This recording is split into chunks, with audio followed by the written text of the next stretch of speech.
Last দুদিন ধরে যেহেতু আমার ট্রেনিং চলছে, তাই আজ ট্রেনিং সেরে বাড়ি ফেরার পথে আমি আমার স্কুটি নিয়ে প্রথমেই ঢুকে পড়েছিলাম আপনার পেট্রোল পাম্পে। কারণ আমার স্কুটিতে পেট্রোল কম ছিল, তাই প্রথমেই পেট্রোল ভরে নিয়ে তারপর চলে এসেছিলাম আমি একটি মোমো দোকানে। আমাদের এখানে পাত্রিকটি বলে একটি জায়গা রয়েছে, সেখানকার একটি মোমো দোকান থেকে আমি মোমো কিনে নিয়ে তারপর সোজা চলে আসলাম চুল কাটতে। কারণ আমার চুল প্রচণ্ড পরিমাণে বড় হয়ে গেছিলো।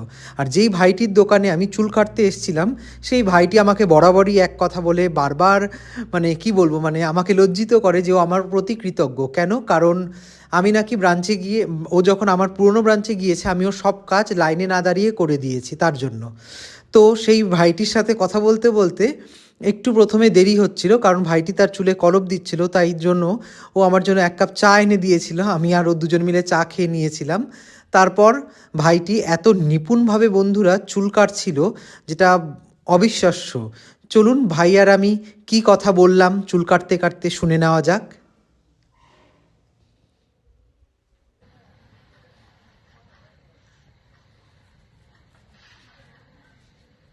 घर कति बजी चाहिँ जानुहुन्छ? 8 बजी। 8 बजे?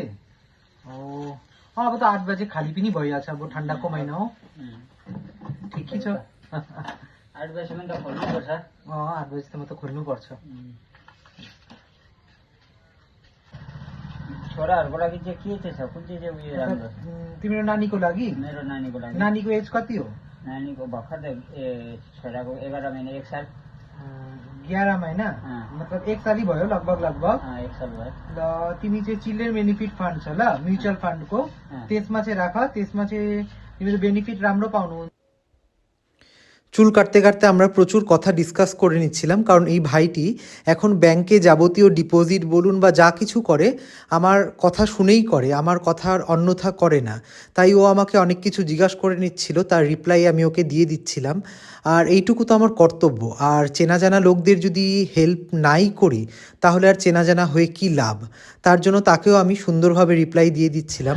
আর বন্ধুরা, ভাইটির সবথেকে বড় গুণ হলো ও চুল ততক্ষণ অবধি কাটে যতক্ষণ অবধি ও নিজে না মনে করে যে ও পারফেক্টলি চুল কেটেছে। আর অনেক বড় বড় জায়গায় আমি চুল কেটেছি বন্ধুরা, বাট এই ভাইটির মতন এত নিপুণভাবে আর এত পারফেক্টলি চুল খুব কম জায়গায় কাটে। আর চুল কাটতে কাটতেও চুলের খুব সুন্দরভাবে ডিজাইন করে দিচ্ছিল। আর আমি ভাবছিলাম ঠিক আছে, এখনই করে নেওয়া যাক ডিজাইন, কারণ আমার যা চুলের অবস্থা, আর আজ থেকে 5-6 বছর পরে আমার মাথায় আর চুল থাকবে না, তখন শুধুমাত্র টাক থাকবে। তাই ভাবছিলাম ঠিক আছে, এখনই না চুলের ডিজাইন করে কেটে নিই। দেখুন বন্ধুরা, চুলটা কি সুন্দরভাবে কেটেছে ও। চুল কাটা শেষ। তার